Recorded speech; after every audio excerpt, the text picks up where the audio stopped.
Só um adendo, tá? Só um adendo e um detalhe interessante. Eu não sou um defensor especificamente da questão de um tecido, de um pano, né? A Congregação Cristã no Brasil, por exemplo, defende que tem que ser necessariamente o véu, um pano, né? Um tecido que venha cobrir os cabelos, que venha cobrir os ombros, as costas da mulher. Eu, porém, não sou um defensor disso. Isso vai do coração piedoso de cada mulher, mas eu defendo apenas uma cobertura, tanto é que o sentido lá no texto grego koiné, lá no original, né, que o idioma original que o Novo Testamento foi escrito foi exatamente o grego koiné, e lá no original a palavra grega que vai aparecer é katakaliptetai. Essa palavra katakaliptetai, ela denota simplesmente cobertura, literalmente lá no original é cobertura, tá? Chegou até nós a tradução como véu, porém lá no original é cobertura. Então, eu sou um defensor de qualquer tipo de cobertura, seja um gorro, seja um lenço, seja um chapéu, seja uma boina, enfim, qualquer coisa que venha cobrir ou velar a cabeça da mulher. Note que o apóstolo Paulo, quando destaca sobre essa questão, ele diz que a mulher cristã, ela deve trazer algo que venha velar a sua cabeça, não é seus cabelos, seus ombros e assim por diante, mas apenas a sua cabeça. E essa é a minha defesa, que ela traga alguma cobertura sobre a sua cabeça. A minha esposa, por exemplo, ela usa uma boinazinha, um chapéu, né? E está de acordo com o ensino aqui apostólico, com a tradição apostólica, na questão do uso da cobertura, mais conhecido como véu, né? Seria isso. Certo. Bela colocação, né? Até porque este também é meu ponto, meu ponto de vista. Eu não digo especificamente, tem que ser só assim, se ser algo diferente, o senhor não vai aceitar alguma coisa, não nesse sentido. E talvez a primeira pergunta já, né, uma vez que já estamos no ar, seria: a Bíblia fala sobre o uso do véu por parte das mulheres no culto? Onde podemos encontrar esta orientação bíblica? Se existe, então onde podemos encontrar? Boa, mas com certeza a Escritura, de forma clara e explícita, trata sobre a questão da cobertura. E quem traz essa ideia, essa doutrina bíblica, né, cristalina, é o apóstolo Paulo, como eu já citei anteriormente, e ele destaca isso na sua primeira carta aos Coríntios, no capítulo 11, dos versos de números 2 ao número 16. Então, essa doutrina não é uma questão, algo que foi apenas criado pela igreja. Existem algumas pessoas que dizem, né, é apenas uma tradição da igreja. Não é uma tradição da igreja. É algo bíblico, é algo doutrinário, é algo escriturístico, é algo paulino, é algo inspirado pelo Espírito Santo. Eu não posso fechar os olhos para essa verdade escriturística.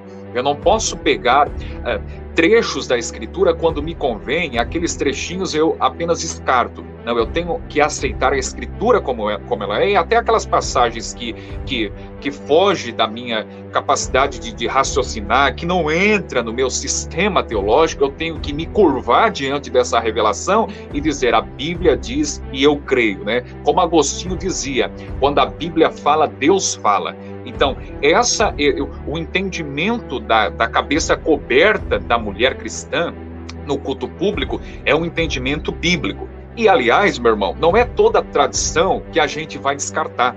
Não é toda tradição ou qualquer tradição que a gente vai jogar na lata do lixo. As tradições humanas, as tradições que são meramente da mente do homem falível, obviamente nós vamos descartar. Jesus confronta isso, né? A elite religiosa do seu tempo, como os fariseus e os escribas, em Marcos 7, dos versos 5 ao 9, e ele destaca exatamente: olha, vocês observam as vossas tradições, os vossos costumes e deixam os mandamentos de Deus. Porém, existem tradições que devem ser observadas, que devem ser guardadas pelos cristãos, de um modo geral. O apóstolo Paulo, ele defende isso, por exemplo, na segunda carta aos Tessalonicenses, no capítulo 2, para reter as tradições. Então, as tradições, quando estão de acordo com a Escritura, com o ensino bíblico, nós acatamos, nós observamos. Todavia, quando percebemos que as tradições não têm amparo bíblico, amparo escriturístico, nós refutamos e abandonamos completamente. Agora, meu irmão, inicialmente, nessa parte introdutória, além da Escritura mostrar de forma clara, explícita, cristalina, que essa tradição apostólica do uso da cobertura para a mulher é algo bíblico, eu devo assegurar de antemão e destacar um detalhe interessante, que pode surgir essa dúvida, né? É escriturístico, é bíblico, é doutrinário, aí vem as objeções. Mas é um problema, porque vários irmãos já levantaram essa dúvida para mim, né? É um problema porque somente o apóstolo Paulo destaca, lá em 1 Coríntios 11. Nas demais epístolas, nas demais cartas de Paulo, não há mais nenhuma ênfase, não há mais nenhuma passagem defendendo o uso da cobertura. Isso quer dizer que a questão da cobertura é algo obsoleto, ultrapassado, não é relevante para a igreja moderna, não é necessário para as mulheres do século XXI, porque Paulo apenas destaca lá em 1 Coríntios 11 e nas demais cartas ou epístolas ele não fala mais nada. Meu irmão, é muito simples respondermos essa objeção. O apóstolo Paulo não fala sobre a questão da cobertura em outras cartas do Novo Testamento, porque simplesmente não havia esse problema nas outras igrejas. O apóstolo Paulo, note, ele está corrigindo um problema na igreja em Corinto. Obviamente, se houvesse a necessidade de corrigir esse problema nas outras igrejas espalhadas no primeiro século, Paulo obviamente iria corrigir. Com certeza, ele iria fazer essa correção. Ele era revestido de autoridade apostólica. Mas Paulo ele não repete isso nas outras cartas, porque era um problema que estava acontecendo naquela comunidade cristã de Corinto. É por isso que no verso de número 16, Paulo diz assim, olha, se alguém quer ser contencioso, isto é, se alguém quiser fazer contendas, se alguém quiser polemizar esse assunto, nós, note, ele diz assim, nós, Paulo está incluso aqui. O grupo apostólico está incluso aqui. Paulo diz assim, nós não temos tal costume, nem as igrejas de Deus. Observe, meu irmão, Paulo diz assim, nem as igrejas de Deus. Quando ele usa a expressão, nós não temos tal costume, nem as igrejas de Deus, significa que as igrejas espalhadas do primeiro século observavam essa prática, o problema estava ocorrendo lá na igreja de Corinto. Agora, mais um detalhe importante e interessante. O fato de Paulo mencionar a questão da cobertura apenas em 1 Coríntios 11, do versos 2 ao 16, isso não invalida a passagem como doutrina. Veja bem, o fato da Bíblia usar o termo, falar sobre a questão do milênio, ok? Apenas em Apocalipse 20, que nós temos a questão, e aí é secundário nós abordarmos se o milênio é simbólico, se o milênio é literal, isso é secundário aqui, né? O assunto é outro. Mas o fato da Bíblia dizer apenas lá em Apocalipse 20, sobre a questão do milênio, que nós cremos nisso, nós cremos no reino de Cristo implantado entre os homens, avançando, triunfando, mas o fato da Bíblia dizer apenas do milênio lá em Apocalipse, isso não invalida a passagem como doutrina. Quer ver mais um outro texto? O fato da Bíblia dizer que a mulher será salva, lá na carta a Timóteo, quando Paulo escreve, a mulher será salva ao dar à luz filhos, apenas lá, isso não invalida a passagem como doutrina. O fato da Bíblia dizer também em 1 Coríntios 4, que um dia a igreja irá julgar os anjos, apenas lá em 1 Coríntios 4, isso também não invalida a passagem como doutrina. O fato da Bíblia dizer, lá na carta de Pedro, que Jesus pregou aos espíritos em prisão, apenas lá, isso também não invalida a passagem como doutrina. Por que então a passagem de 1 Coríntios 11, versos de números 2 ao 16, seria invalidada pelo fato de apenas ocorrer aqui nesses trechos? Note, meu irmão, para finalizar essa parte aqui primeira, que o apóstolo Paulo, na sequência, depois de falar sobre a cobertura, ele fala sobre a questão da ceia. E ele vai utilizar 18 versículos para discorrer sobre a importância da ceia. Para falar da questão da cobertura, ele gasta 16 versículos, do verso 2 até o verso 16. Percebe que Paulo gasta praticamente o mesmo tempo, a mesma quantidade de versículos, para falar da cobertura, quanto vai falar da ceia. Para falar da ceia, ele gasta 18. Quer dizer que para Paulo, a ceia do Senhor é tão relevante, tão poderosa para a igreja, ou melhor, a questão da cobertura é tão relevante para a igreja, quanto a questão da ceia do Senhor. Essa é a minha parte introdutória aqui. Certo. Até porque, para os irmãos que utilizam a ideia de que não vamos acreditar no determinado ensino, porque só é mencionado em uma passagem, creio que não é uma boa coisa, nem algo saudável.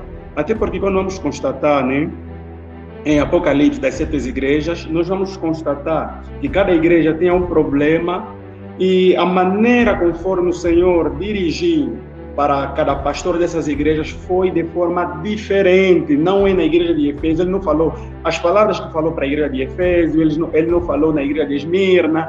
Então, eu creio que é muito perigoso mesmo alguém desacreditar no ensinamento em função disso.